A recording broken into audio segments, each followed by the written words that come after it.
Malaki ang papel ng bawat puno at kagubatan sa pananatiling malinis ang hangin at pangontra sa baha at pagguho ng lupa.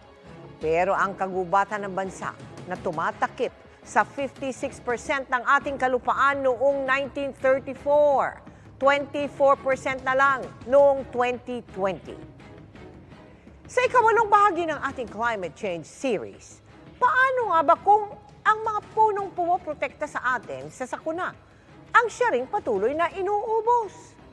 Ang GMA Integrated News Special Report.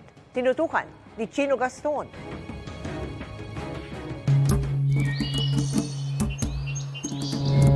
Mayayabong nakagubatang hindi lang tirahan ng iba't ibang uri ng hayop, naglilinis din ng carbon dioxide emissions o gas na kung maipon ay kumukulob sa init ng mundo at nagpapatindi ng pagbabago ng panahon.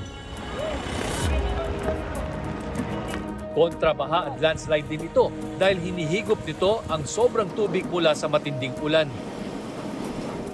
Kung ganun pala, bakit pinapayagan nating maubos ang mga kagubatan?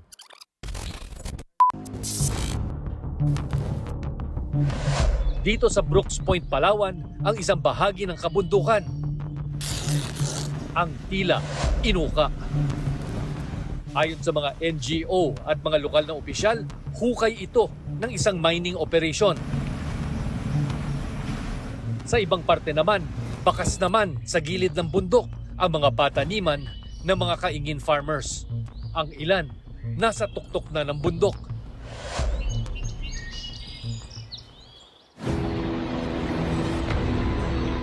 Nitong Enero, matinding pagbaha ang naranasan ng Brooks Point sa Palawan na nasa paanan ng Mount Matalingahan, isang protected area dahil sa kapal ng kagubatang bumabalot dito at 13 watershed o natural na imbakan ng tubig.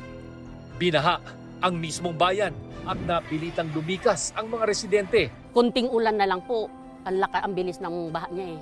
Kailan lang po, nung 28, yan, bumaha na naman po ang ilog namin. Kasi siyempre, kalbong-kalbo na po ang bundok eh. Libo-libong puno na ang kinuha nila. Isa sa mga sinisisi ng mga environmentalist at lokal na opisyal sa pagbaha ang nickel mining operation sa lugar. Kasi ang nickel mining sa Palawan, it actually takes place in forested areas because you really have to remove the forest and then the topsoil before you reach the nickel ore. Ang opisyal na paliwanag ng DENR sa pagbaha sa Brooks Point, sadyang sobrang lakas na ng mga pag-uulan kumpara sa dati, kaya bumaha noon sa Brooks Point. Pero aminado ang DENR Palawan na kailangang bantayan ang mga pinuputol na kahoy sa kabundukan. Contributor yan, possibly yung mga activities doon sa mga terrestrial areas, no, sa upland areas. That could bring yung surface runoff and then flooding. Ang Ipilan Nickel Corporation, isa sa mga mining companies na may operasyon sa Brooks Point. Tumanggi silang magbigay ng panayam, pero sa kanilang statement, sinabi nilang napatunayan na hindi dahil sa mining operations ang nangyaring pagbaha sa Brooks Point base sa pag-aaral ng Mines and Geosciences Bureau ng DENR. Ang mga pinutol rin na kahoy ng kumpanya sa mining operations may basbas daw ng DENR sa ilalim ng Special Tree Cutting at Earthballing Agreement noong 2016 kung saan pinapayagan ang pagputol ng higit 14,000 na punong kahoy sa loob ng 52 hectares. Should be an inventory for those trees, no? Ano ba yung trees na to be cut? Ano ba yung trees na to be earthballed? Yung mga mining dyan, they should replace every trees na cut.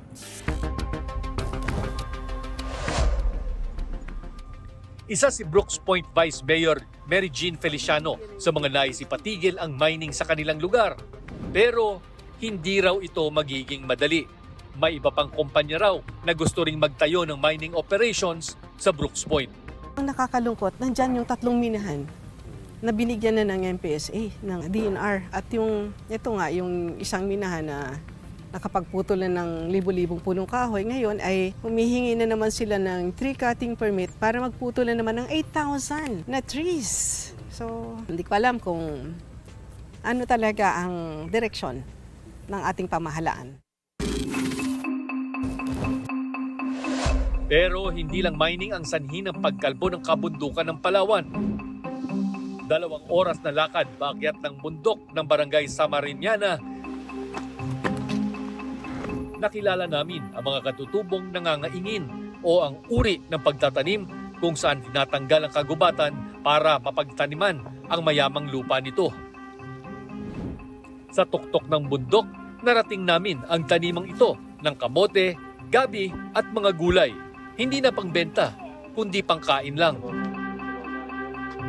Sa ngayon, hindi na po kami mas dadagdag ng putol sa mga gubat dahil yung iba, siyempre pag naputol na po yung puno, natitibag na po. Kaya yan ang isang dahilan para huwag na pumutol ng mga puno, dagdagan yung mga puno na naputol.